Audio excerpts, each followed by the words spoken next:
அத்தை வேற கால் பண்றாங்களே, இப்ப என்ன பண்றது? சரி, அட்டெண்ட் பண்ணுவோம். ஹலோ மாப்ள, என்னாச்சு மாப்ள?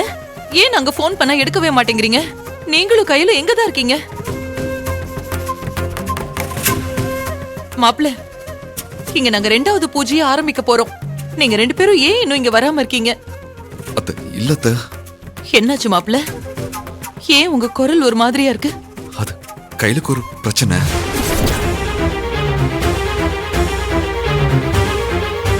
கையிலுக்கு பிரச்சனையா? என்ன சொல்றீங்க மாப்ள? என் பொண்ணுக்கு என்னாச்சு? அது கையில ஒரு கொலை கேஸ்ல அரெஸ்ட் பண்ணிட்டாங்க அத்தை.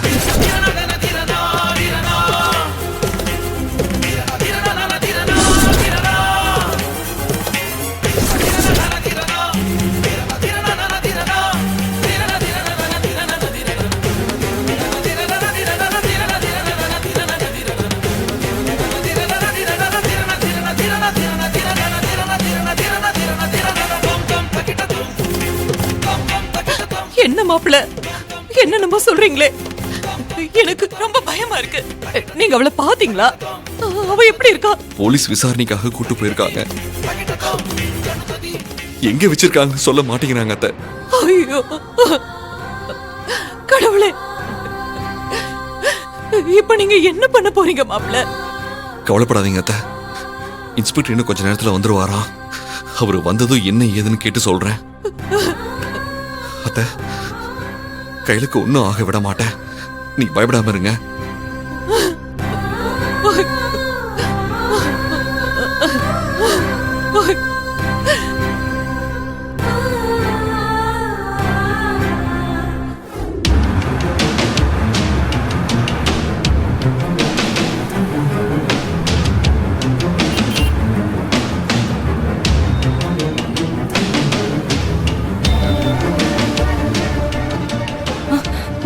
மேடம், மேடம் என்ன எங்க கூட்டிட்டு போறீங்க?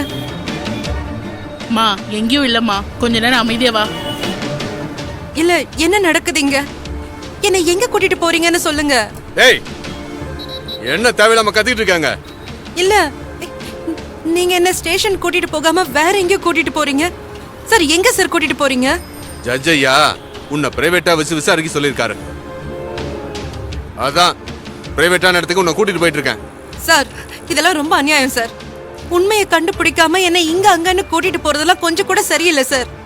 ஏய், வயசான அம்மாவை கொலை பண்ண உனக்கு 5 ஸ்டார் ஹோட்டல்ல ரூம் போட்டு விசாரிப்பாங்களா? வாயை மூடிட்டு கம்முனு வா. கூட கூட பேசிட்டு வந்த அவ்வளவுதான். சார் ஏன் சார் இப்படி பண்றீங்க? நான் தான் எந்த தப்பும் பண்ணலன்னு சொல்லிட்டு இருக்கேனே சார். இப்ப எதுக்கு சார் என்ன தனியா விசாரிக்கணும்? லக்ஷ்மி சார், என்ன பாத்துக்கிட்டு இருக்க? அவளை வாயை மூடிட்டு வர சொல்லு. மேடம், மா சும்மா இரு. மேடம் என்ன மேடம் நீங்களும் இப்படி பண்றீங்க? ஏய், சொல்லிக்கிட்டே இருக்கல, அமைதியா இரு. கோவப்படுத்தின லட்டி எடுத்து வெளுத்து விட்டுருவேன்.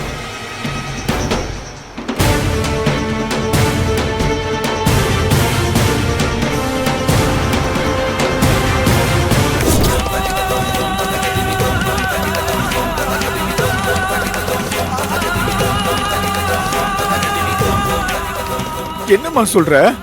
நீ சொல்றதெல்லாம் உண்மையா? ஆமா மூர்த்தி, கையில் வேலைக்கு போன வீட்ல ஒரு வயசான அம்மாவை நகைக்காக கையில் கொலை பண்ணிட்டான்னு சொல்லி போலீஸ் அவளை அரெஸ்ட் பண்ணி ஸ்டேஷனுக்கு கூட்டிட்டு போயிட்டாங்களா?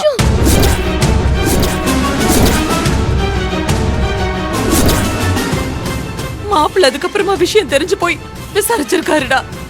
அவங்க கையில தனியா விசாரிக்கிறதுக்காக இங்க கூட்டிட்டு போயிருக்காங்களாப்பா. நாம எல்லாரும் உடனே இங்க இருந்து கிளம்பி போலாம். அவளுக்கு என்ன ஆச்சுன்னே தெரியல.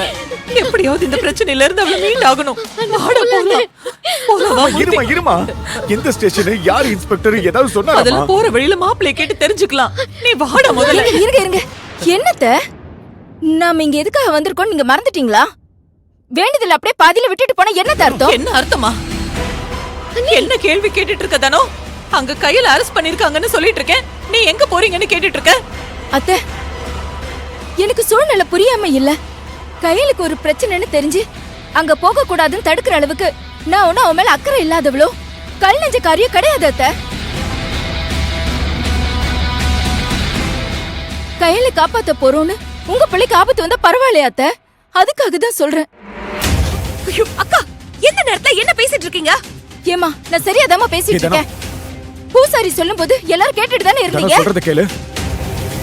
ஐயோ, இந்த வேண்டுதல் ஆரம்பிக்கிறதுக்கு முன்னாடியே இந்த வேண்டுதலோட வழிமுறைய சொன்னாருல்ல, அப்படி அவர் சொன்னதையும் மீறி இப்படி கையில காப்பு வேற கட்டி இருக்கு. பரிகாரத்தை முடிக்காம பாதியிலே போயிட்டா என்ன அர்த்தம் சொல்லுங்க? ஐயோ. தெய்வ குத்தமாகி இவருக்கு மட்டும் இல்ல, நம்ம குடும்பத்துக்கே கெட்டது வந்தா நம்மள என்ன பண்ண போறோம்? அண்ணி என்ன நீ பேசுறீங்க? என்னதானே நீ பேசுற? பூசாரி சொன்னார்தான், அதுக்காக கையிலுக்கு பிரச்சனை தெரிஞ்சதும் அப்படியே விட்டு சொல்றியா? ஏங்க நான் அப்படியே விட சொல்லலங்க. வேண்டுதல முடிச்சிட்டு எல்லாரும் போலாம் தான் சொல்றேன். அண்ணி வேண்டுதல் முடிக்கிறதுக்கு ராத்திரி ஆயிடும் அண்ணி. ஆமா அண்ணி, கடைசி வேண்டுதல் பொழுது சாஞ்சதும் ராத்திரி 12 மணிக்கு தான் ஆரம்பிக்கணும்னு சொன்னாரு. அது வரைக்கும் அக்காவை எப்படி ஸ்டேஷன்லயே விட்டு வைக்க முடியும்? அதுவும் இல்லாம அவங்க கையில நீ எங்க வச்சிருக்காங்கன்னு கூட தெரியலன்னு சொல்றாங்க. இங்க பாரு தனம், கையில அங்க ஆபத்துல இருக்கான்னு தெரிஞ்சும் என்னால நிம்மதியா பூஜையெல்லாம் முடிச்சுட்டு பொறுமையால காத்துட்டு இருக்க முடியாது. எனக்கு என் தங்கச்சி தான் முக்கியம். ஏங்க நான் சொல்றது ஏங்க புரிஞ்சுக்க மாட்டேங்கிறீங்க? தனம், இந்த பூஜையை முடிக்கலனா உங்க உயிருக்கு தாங்க ஆபத்து. தயவு செஞ்சு இந்த பூஜையை முடிச்சிட்டு எல்லாரும் போலாமே, சொல்றது கேளுங்க. தனம், அண்ணி பாதியில விட்டுட்டு போறது நல்லது இல்லங்க அத்தை. கையில் மேல நீங்க வச்சிருக்கிற அதே அக்கறை உங்க புள்ள மேல இருக்கா இல்லையா? பூஜையை முடிக்காம போறது அவரோட உயிருக்கே ஆபத்துன்னு தெரிஞ்சும் எப்படி நீங்க எல்லாம் போலான்னு முடிவெடுக்க முடியும்? இவருக்கு ஏதாவது ஆனா உங்களுக்கு எல்லாம் பரவாயில்லையா? அண்ணி ஐயோ அண்ணி, நீங்க என்ன இப்படி பேசிட்டு இருக்கீங்க? அண்ணனும் எங்களுக்கு முக்கியம் தான், ஆனா கையில அக்கா பாவம் இல்லையா? நானும் இல்லன்னு சொல்லல. கொஞ்சம் தாமதமா போனா கூட கையில எப்படியாவது ஸ்டேஷன்ல இருந்து கூட்டிட்டு வந்துடலாம். ஆனா இந்த பூஜையை ஆரம்பிச்சுட்டு பாதியிலேயே போனா இவர் உயிருக்கு ஆபத்து தானே. உயிர் ஏய், சம்பந்தப்பட்ட என்னடா? விஷயம் கொஞ்சம் புரிஞ்சுக்கலாம்ல. ஐயோ அம்மா இப்போ என்னம்மா பண்றது? என்ன பண்றதா? நான் இவ்வளவு தூரம் சொல்றேன், அப்போ உங்களுக்கு எல்லாம் புரியலல? தனம். அதானே என் புருஷனை மட்டும் துச்சமா நினைக்கிறீங்க, கையில் நான் மட்டும் எல்லாரும் பொங்கி எழுறீங்க. தனம், தனோ,